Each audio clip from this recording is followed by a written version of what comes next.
Il est l'heure de Getting sur Tout TV Africa. Bienvenue à tous. Il y a quelques semaines, le général Langlais, commandant de l'Africom, a affirmé devant le Sénat que les ressources du Burkina Faso, notamment l'or, ne profiteraient pas à la population, mais serviraient plutôt à consolider le régime en place. Dans un entretien accordé aux médias russes Sputnik, le capitaine Ibrahim Traoré, président du Faso, a vivement condamné ces propos et exigé des excuses publiques de la part du général Langlais. Écoutons. Ce qui s'est passé avec ce général, il y a un souci quand même. Et je souhaite peut-être qu'il fasse son mea culpa.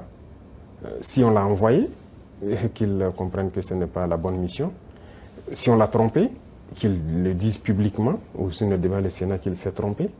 Ou aussi si c'est une mauvaise intention, eh bien, nous allons l'affronter comme il le faut. Parce que tout ce qu'il a dit, c'est du mensonge. Et c'est très vilain de voir un adulte mentir, de voir un adulte officier général d'une grande armée mentir. C'est très grave. D'abord, il a parlé de l'or du Burkina qui sert à ce que nous on utilise pour se protéger et tout. D'abord, c'est l'or du Burkina, ce n'est pas son or. Ça, c'est la première des choses. En quoi ça le regarde? Ça ne le regarde en rien. C'est le Burkina, c'est l'or du Burkina, ça ne le regarde pas. Deuxième chose, il ment. Parce que le Burkina n'a jamais eu de réserve d'or jusqu'à ce que nous on arrive. C'est nous qui avons commencé à réserver l'or au trésor du Burkina Faso. Sinon, il n'y avait pas un seul gramme de réserve d'or au Burkina. Ça veut dire que c'est un menteur encore. L'autre chose, quand il dit qu'on utilise pour se protéger et tout, on est libre.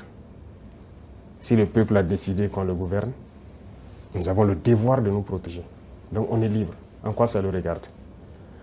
Et le volet qui m'a le plus fait mal, pas parce qu'il est général ou parce que c'est un Américain ou quoi, c'est parce que c'est un noir.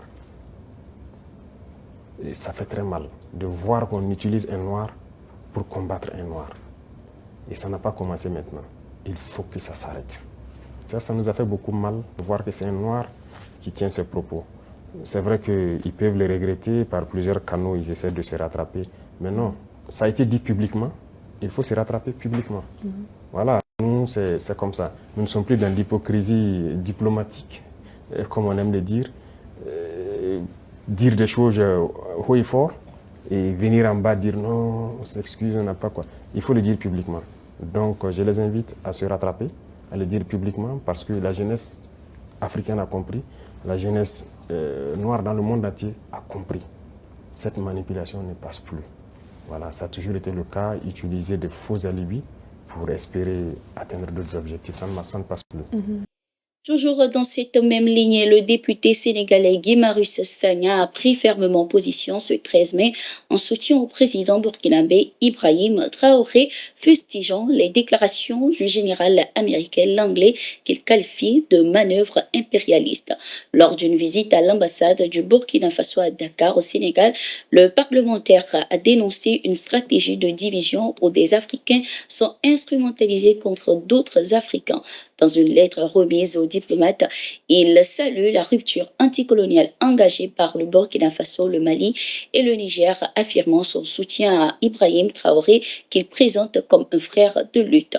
Le député Guy Marius Sagna voit dans la résistance sahélienne un combat légitime contre l'ingérence étrangère, accusant les puissances occidentales de manipuler des groupes armés pour maintenir leur domination tout en reconnaissant les différences de contexte.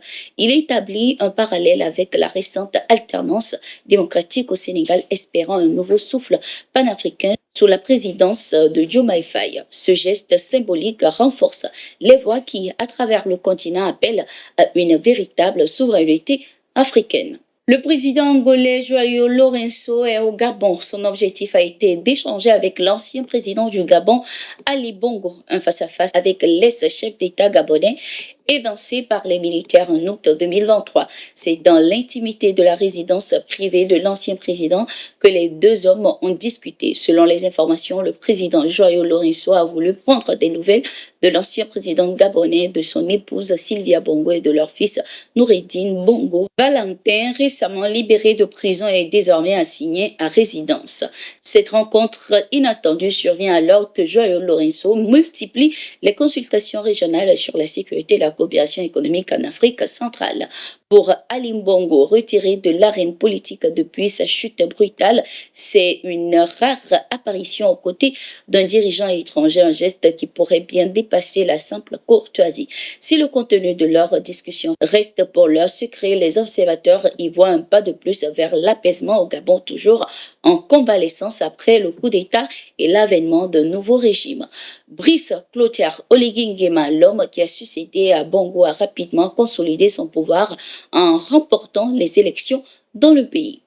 L'armée burkinabé continue de son côté de renforcer ses effectifs dans le cadre de la lutte contre le terrorisme. À cet effet, le Centre national d'entraînement commando de Pau a procédé ce 13 mai à la sortie officielle de sa deuxième promotion de formateurs en technique commando. La cérémonie s'est déroulée en présence du colonel Herman Ahmed Rwamba, chef d'état-major de l'armée de terre. Cette promotion comprend 121 militaires repartis en 3 catégories, dont 3 officiers qualifiés comme instructeurs, 14 sous-officiers formés comme moniteurs, 104 militaires du rang certifié aide-moniteur. La formation d'une durée de 6 semaines a porté sur l'acquisition des techniques commando avec un accent particulier sur la discipline, l'endurance physique et la capacité d'adaptation en milieu hostile. Les stagiaires ont été soumis à un programme intensif comprenant des épreuves pratiques et théoriques.